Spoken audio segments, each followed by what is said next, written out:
안녕하세요 여러분, 데이스토리입니다. 오늘은 간단하게 아이폰 11에 대한 이야기를 짧게 해보려고 합니다.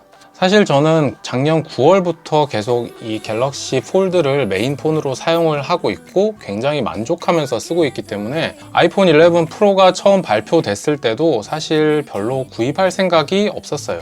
기존에 갖고 있던 10R과 비교해서 체감상 달라지는 거는 카메라, 그 중에서도 망원 카메라 탑재 정도였기 때문에 그냥 올해는 넘겨야지 라고 생각을 했었는데요. 새롭게 바뀐 카메라 UI가 너무 혁신적이라고 느껴질 정도로 궁금했고, 또 카메라 성능이 좋아졌다고 하니까 궁금하기도 해서 일단 사서 써보고 여차하면 유튜브 영상 촬영할 때 서브 카메라로 활용을 해봐야지 라고 생각하고 구입을 했습니다. 데이터 쉐어링 유심을 넣어서 사용을 하다가 전체적으로는 만족감은 괜찮지만 결정적으로 한 가지 굉장히 아쉬운 부분 때문에 결국에는 방출하기로 결정을 했는데요. 오늘은 그 이야기를 간단하게 해보려고 합니다.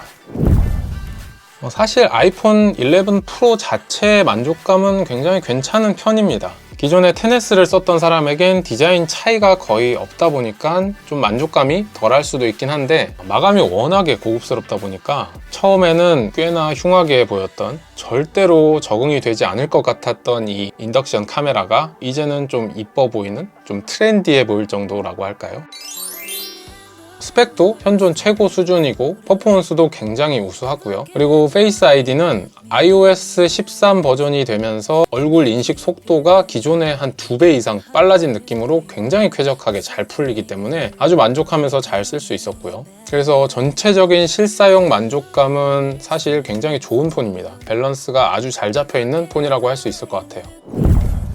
그리고 개인적으로 굉장히 기대를 하고 샀던 카메라 부분도 전체적으로는 만족을 합니다. 원래 굉장히 만족스러웠던 주광 사진 화질, 그리고 인물 모드 품질, 그리고 새롭게 야간 모드가 추가가 돼서 야간에도 아무런 문제 없이 그냥 마음껏 야간 사진을 찍을 수 있다는 것도 굉장히 좋았고요. 그리고 무엇보다 제일 중요한 건 새롭게 정리된 카메라 UI가 진짜 더 이상 바뀔 게 없다고 느껴질 정도로 거의 완벽에 가까운 만족감을 주기 때문에 카메라 전체적인 만족감은 굉장히 좋은 편에 속합니다.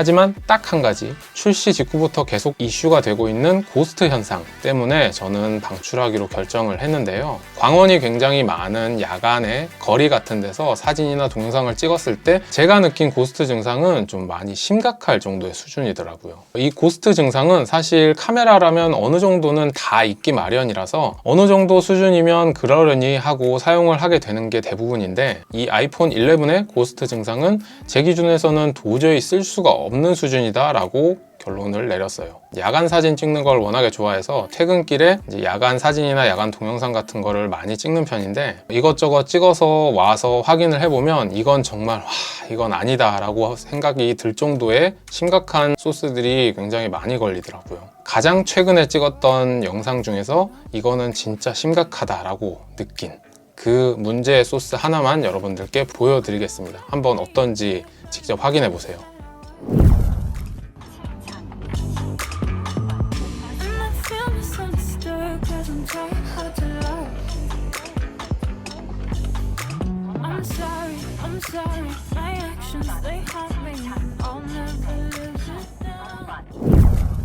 어떻게 보셨나요? 저는 이 동영상을 보고 이건 내가 쓸 게 아니다 라고 생각을 했어요. 사실 제가 주로 찍는 환경에 있어서 이런 소스들이 너무 자주 찍히다 보니까 찍을 때마다 좀 스트레스를 받더라고요. 사실 아이폰 11의 고스트 증상이 왜 이렇게 심각한지는 애플이 공식적인 답변을 해주지 않는 이상은 정확한 원인은 알 수가 없죠. 하지만 저한테는 이 고스트 증상이 아이폰 11 프로를 방출하기로 결정을 할 정도의 아주 중요한 이유가 됐을 정도니까, 저같이 이 문제를 굉장히 심각하게 느끼고 있는 사람들도 있으니만큼 올해 2020년도 하반기에 출시할 새 아이폰에서는 이런 실수를 하지 않았으면 하는 바람이 있습니다.